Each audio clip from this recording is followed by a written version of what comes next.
You know what else we gotta stop doing with our kids?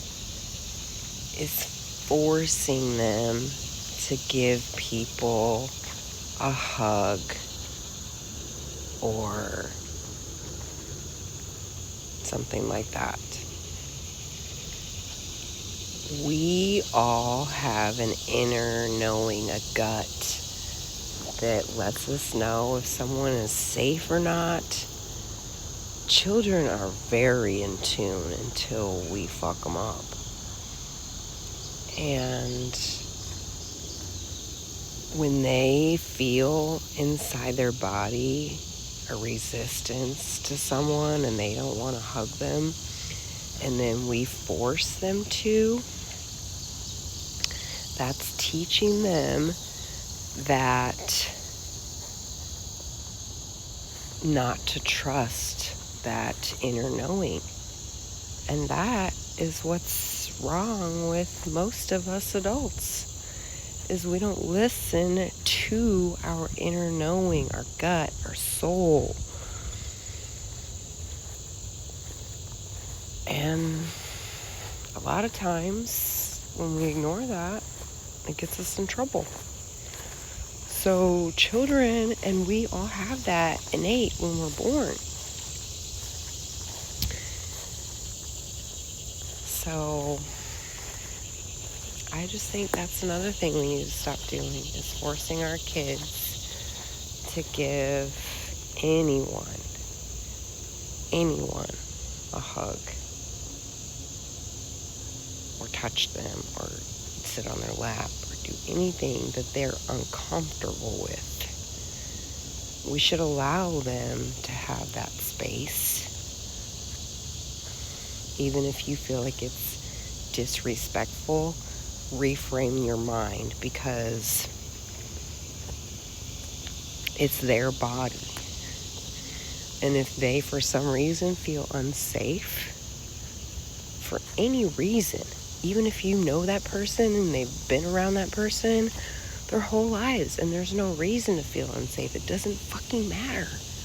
We are teaching them to ignore their gut feeling, their soul, that part of them that knows what's right, what's wrong, who's safe, who's not safe.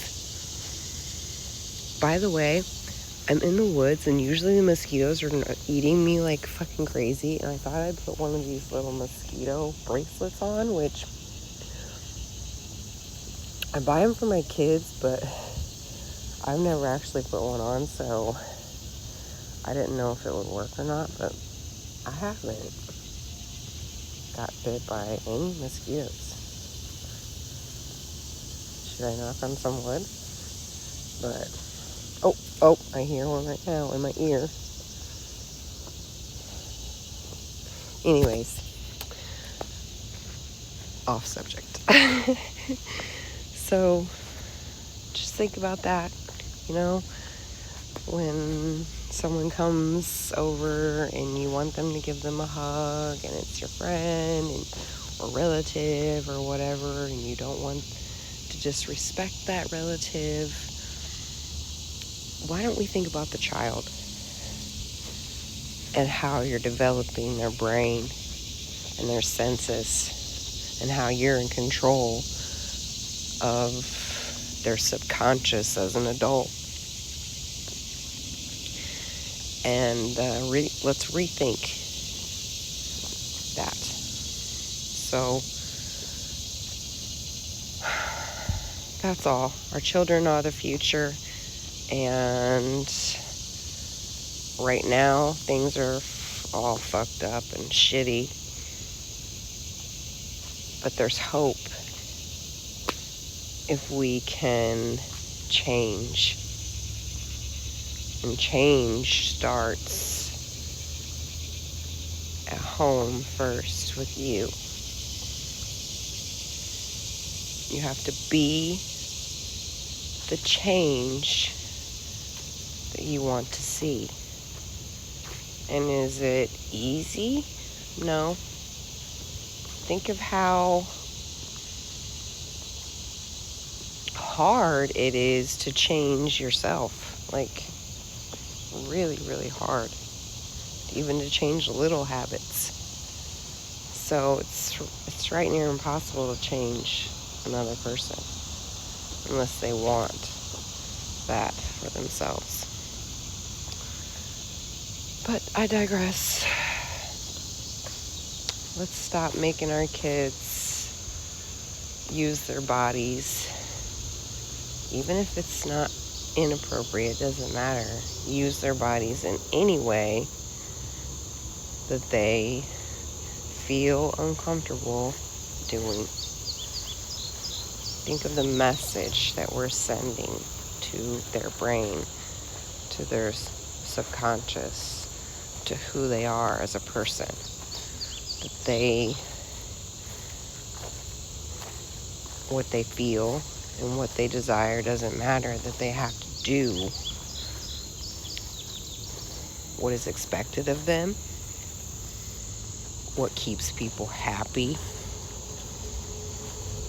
Just think about that. Think about that in every aspect of life.